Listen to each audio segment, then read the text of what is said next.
Hello everyone, my name is Natalie Ledwell and this is The Inspiration Show. Today on the show I have a very special guest with me, a friend of mine all the way from the UK, who has had some incredible results in applying the law of attraction to create some incredible success in his life, and he's been teaching other people how to do it as well. So please welcome my special guest, Mr. Andy Shaw. How are you, Andy? Very well, thank you, Natalie. Thank you for having me on. Yeah, pleasure to have you here, my friend. Now, you have one of the most interesting stories I've ever heard of the people that I know that work in this industry, and because your life is the experience itself that's really helping you to help others. So why don't we start with your journey and how you got to where you are now? Sure. I was very fortunate to be blessed with having a multimillionaire uncle who told me at the ripe old age of 13 that I was going to become a millionaire, and I had all the skills needed to do it. And so, of course, he set it straight in my mind, and that was it. I was off. I started running my own business. I didn't start until the age of 23 because my mum wanted me to go and learn a trade, become a cabinet maker, become this craftsman, just in case it all went wrong for me on business. And it's gone wrong for me plenty of times, but it's also gone right for me plenty of times as well. And then we built that business. Didn't make myself a millionaire, and then just got to the age of about 30-something, and suddenly realised that I wasn't this millionaire that I'd been told I was going to be. And I thought about time I did it really, and just set myself the goal of being a millionaire in 2 years, and achieved it in 6 months, and then multi-millionaire 2 weeks later. And we went on to make an absolute fortune that year, even more money the next year, even more money the year after that. And we had a fantastic ride, set up loads and loads of businesses, made a lot of, well, not loads and loads of businesses, 2 or 3 businesses, made a lot of money, and then the credit crunch came along, changed the game somewhat, and fortunately I'm married to a lovely lady, because I lost everything basically, but my wife, fortunately, I built 2 fortunes, one for me, one for her, and she was still alive and kicking, and so I was left with, in 2009 I think it was, I was left with a position where I could start again. I thought, well, what do I want to do? And I had this stuff in my head where I was telling people were saying to me, how can you handle all of this that's gone on so well? And I said, well, it's just mindset. It's just, it's how to do it. I'm going to go and create a fortune again. It doesn't matter that this has happened. It's an event. I'll bounce back far stronger than I was before. And sure enough, I've done that. So yeah, I created a process which is all about structured thinking, and yeah, I've been doing that ever since 5 years now.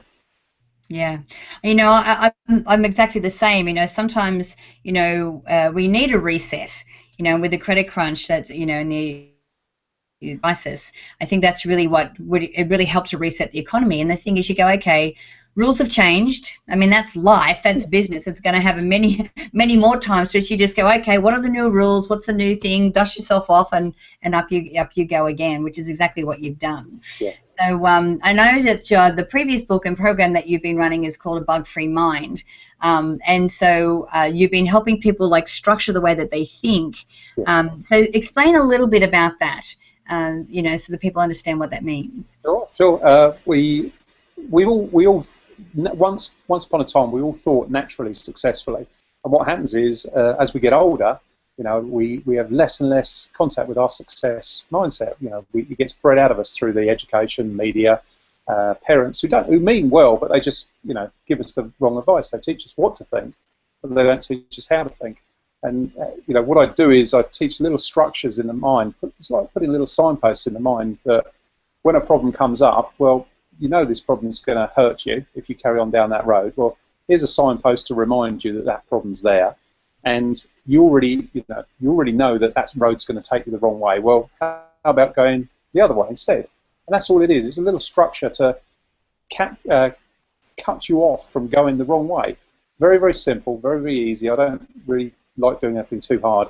Nice and simple stuff, and it's the way I've always thought. I didn't realise that it had a value until people told me in 2010. Would you please tell me how you think this way? And so yeah, that's what it is. Yeah, and it's not just the way that you think, but it's the way that you act and the paradigm in which you work from. So, and I know you kind of downplayed the loss that you had, back in 2008 around that time, but you lost millions of dollars. So how did you, I mean, millions of dollars, like a lot of money. You know, and of course you've got your structured thinking in a way that you choose, like as you go through that, how you choose to think differently. But how did you act in alignment with creating a new, you know, new life and a new fortune for yourself? You can't, unless you've already had it happen in your mind, unless you've already seen the future and had it happen, and unless you're in a very grateful, happy state, you're not going to go and create a grateful, happy state in the future. So you have to have it first. You have to be happy. You have to be grateful. And so, of course, I was in this, you know, when it was all kicking off and going wrong really, really badly, I was in this perfect serene state, and you know, I was loving every minute of it. I was dealing with the situation as it came along. Don't get me wrong, there wasn't anything negative here. It was one of those most perfect moments of my life, because I was aware of everything, enjoying everything, but I wasn't being affected by it. You know, so I could watch it. I saw a lady interviewed who was a Holocaust survivor, and they said to her, how could you survive the Holocaust every day? How could you be in the death camps? It could be your last day. And she went, well, there's always something funny going on in the camps. You know, her mindset was totally attuned to, well, I'm going to make the absolute best out of this situation, and I'm going to be happy now. And that's what I did. So all I was doing was being happy. You know, there were times when it was, you know, the overwhelming pressure came close to pushing me over the limit, but I just sat there and looked at it and went, no, this is an event. I will turn this around. There's nothing, you know, it's not going to stop me. I'm not going to let this get me. And that was it. I just created the right environment for myself in my mind. You know, the world was crumbling around me, but my mind was almost in a better state than it is today. You know, I've gone and recreated the success again and all that sort of thing.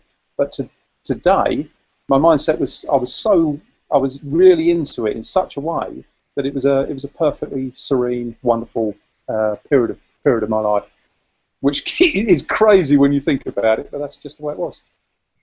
Yeah, and that's it. I mean, it's a moment in time out of a million moments that you get to experience in your life. Yeah. And to me, I think the two things that we get to control is, number one, how we perceive it, how we choose to look at it.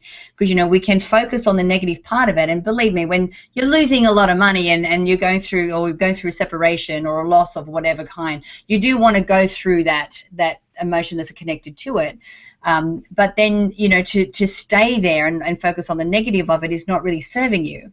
So it's like, no. Well, what is it that I can see from that this is empowering? And the other thing that we have control over is how long we choose to allow it to affect us moving forward. Very, very true. Very true. The problem is it is all about allowing, isn't it? You know, if we allow it to affect ourselves. I mean, I always look at it. You know, I never used to up until about 6 months before it went wrong. I never worried in my life, because to me, I just didn't see the point. To me, it was ridiculous. Well, why should I? Where's the benefit? Where's the payoff? You know, I'll worry and you'll give me what? Well, you're going to give me nothing but pain. So I couldn't get my head around worrying. I didn't understand why people worried until I got to experience that for myself. You know, because it was 6 months of, hang on a minute, this isn't going to work anymore. Everything you've touched has turned to gold, and right now everything you're touching isn't turning to gold anymore. You know, but so I got to experience what the world goes through, what most people go through regarding worry, and it's horrible. And of course, it's so easy to be free of if you can put structure in place. So I did that. Yeah, absolutely. So you are a master at applying the law of attraction. We've seen it in the turnaround in your life that you're living now. So is there daily things that you do, like daily habits that you adopt to maintain the application of law of attraction? Yeah, I do a lot. I do, you know, to make, you know, I'm a real advocate.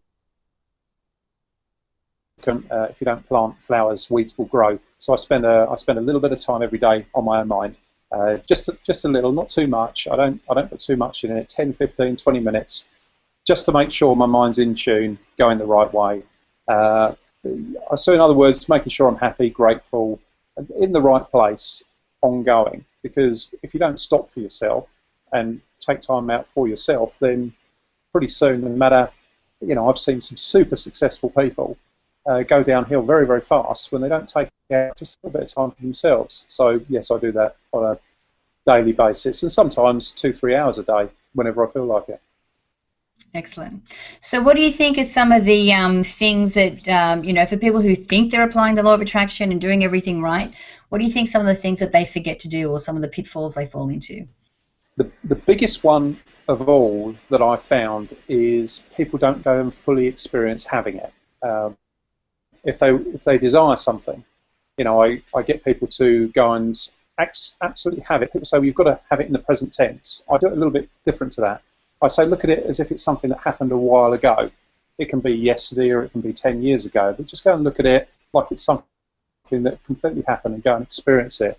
And I teach people to go and do impossible things and go and have it happen in your mind. And you can just sit there. We were told as children not to daydream by the teachers, and they were wrong. The daydreaming is the most powerful thing you can do because you're literally creating your life with your dreams. And so the big thing is to go and have it, because when you have it happen in your mind, you keep feeding your mind with more and more, what it's like. If let's say you were imagining going to Bora Bora or something like that, you can imagine the flight, you can imagine landing, you can imagine the taxi ride to there, or the boat taxi, and then you can imagine going into the hotel, checking in, looking out in the first morning. How did it feel the first morning you looked out? And then looking across the sea, jumping in, going for a swim, going for a snorkel or something like that. You can imagine every one of these things. You can imagine the feeling sitting down for your first dinner, with a champagne glass with your partner or something like that. You can imagine all those feelings. And pretty soon, it gets to the point where it's so real in your mind that it's happened. You feel like it's happened. At which point you can actually step back and you'll be feeling really, really good. And you step back and you think, do I actually need this to happen now? Because it's actually become real. It's actually real in your mind. At which point, you have then achieved the key to the law of attraction, which is being attached to it because you desire it completely, but detached from it because you've had it happen in your mind. You've let go of the need and the want. Now it's just, well, that's obviously going to happen because it's real to me. And now you just work on bringing it into everybody else's reality. And I think that's really the key, because you have to. It's not believing in the dream. It's removal of the doubt, and you remove the doubt by just going and living it. That's what I think, anyway. Yeah, no, I love that, because I think that is the part that that I think a lot of people get hung up on as well. It's the letting go. Like, yes, have the visualization and the feeling like it's already happened, already put yourself in that reality, both mentally and emotionally. But then the whole letting go. Like for me, it's like I think, well, I visualize it, I put it there, and I'm like, but I always say this was something better because the only thing I'm visualizing is based on my past experience. Absolutely. But I let go that if it doesn't happen the way that I think it's going to happen, or it doesn't completely happen, what I'm seeing, and something else happens, I know that it's going to be for my greater good. So how do you feel people should? What's the easiest way for them to be able to release their full, emotional desperation around that? Well, it goes back to the line. You cannot have it until you've had it. You've got to have it happen, and it's when you've had it happen in your mind. Your ego comes in and goes, "Oh, well, you don't think that's going to happen, do you? You've got to be realistic. You haven't made money in the past. Look at your bank account. You owe all this money," and it throws all these rocks at you. And what I think the best way to do is to just turn around and go, look, I'm only dreaming. I'm just going to allow myself to dream for just a little while. Because the problem is we're all living in these adult bodies with these adult minds, and if they worked properly, then there'll be a lot more people that are living the life of their dreams. So clearly the children had a lot better life than most adults do. So we want the mindset back that we had as a child, where everything was an adventure. We were having fun. We were enjoying the moment, and we didn't consider, well, if we do this and it doesn't work and it fails, what then? We just went, oh, we're going to do this. It's getting back to that mindset, and if you start to love life more when you do that, and just a little bit of dreaming, just enough daily, just to remove the ego from your life for just a little bit. If you want to go the whole hog, you can remove him or her. for a long period of time, but in a short period of time. But the point is to just start, just to make a start into it, and just to dare to dream, just a little bit. Mm. So, so tell me a little bit more about your reality right now. What is it that you've been able to create for yourself, coming from, you know, that great big loss to now, you know, being able to apply it law of attraction and create the life that you have. So, describe what you're living now. Well, I did. You know, I became a multimillionaire again this year, which was very nice. I suppose I was a multimillionaire before that, but in sterling, it's a little bit more than in dollars, sort of thing. So, you know, so I did that this year. You know, I don't know. I haven't spoken about money really. What would you like to know? What we've built. Well, what does your life look like? I mean, I know that you getting to travel around the world and you're getting to empower other people. Like, what's fulfilling about the life that you have now that you're so happy you were able to recreate? Oh, I'm now doing. I built businesses before, and I did investments before and things like that because I could, you know, not because I should. I've built this because I should. It's something it's a goal that's worthy of me, and you know, I get to do what I want with my life. I travel around the world. You know, I was overseeing you 2-3 weeks ago. Had a great time there. I get to, I don't know, I get to meet celebrities, all this sort of thing. I did a round the world tour this year with some friends, speaking in 8-10 countries, whenever it was.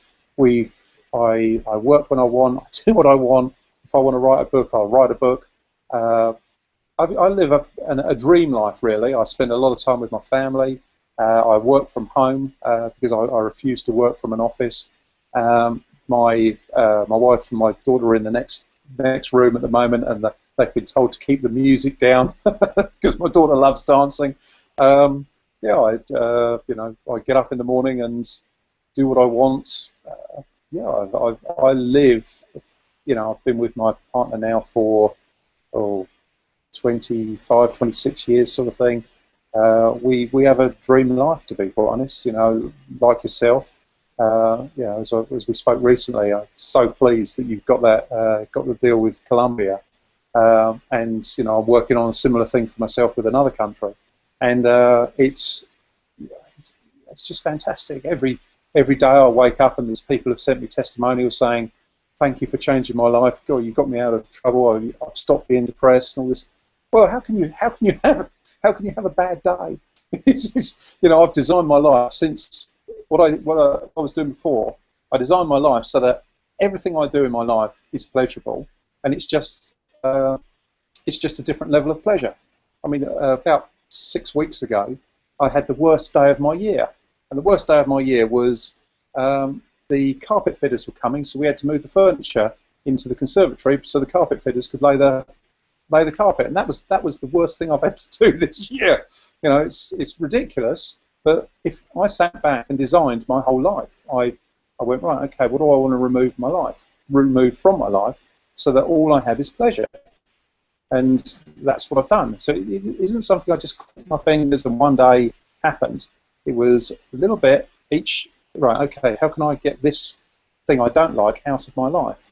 You know, I think it was Aristotle who said, you know, the wise man doesn't seek out pleasure, he seeks to avoid pain. Well, I've spent 10 to 15 years seeking to avoid pain.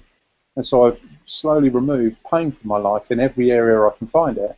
And of course, once you've removed pain, all that's left is pleasure. There's no effort put into pleasure. It's just all that's left. It's amazing. For too long. Now, darling, you actually have a gift for the guys that are watching the show at the moment. So can you explain what you have for us? Sure. I've just written a new book called Mastering the Law of Attraction, and you guys can get the audio and the PDF of it completely for free. So it's being given away. It's literally going out in the next few days and giving it to everybody on your show for free. Wonderful. Now, guys, if you click on the banner to the side, if you're watching this online, or the banner underneath this video if you're watching it through the app, you can go straight through to Andy's site and download his latest book and the audio of it, absolutely free. So, Andy, thank you so much for joining me today. It's always a pleasure chatting to you, and thank you for really, you know, like you said, you're not doing this because you should, you're doing this because you want to, and you're helping so many people. So thank you so much for the work that you're doing. Thank you for having me on. It's lovely seeing you again. Awesome. Now, guys, I encourage you to share this video and get the word out. You can do that by clicking the Facebook and the Twitter share buttons on this page. And make sure that you leave your email in the box on this page so I can send you the Manifesting with the Masters video e-course. It's actually valued at $87, and I'd love to send it to you for free. And don't forget to click on the banner to go through to Andy's website and download those the book and the audio for free as well. So until next time, remember to live large, choose courageously, and love without limits. We'll see you soon. Bye.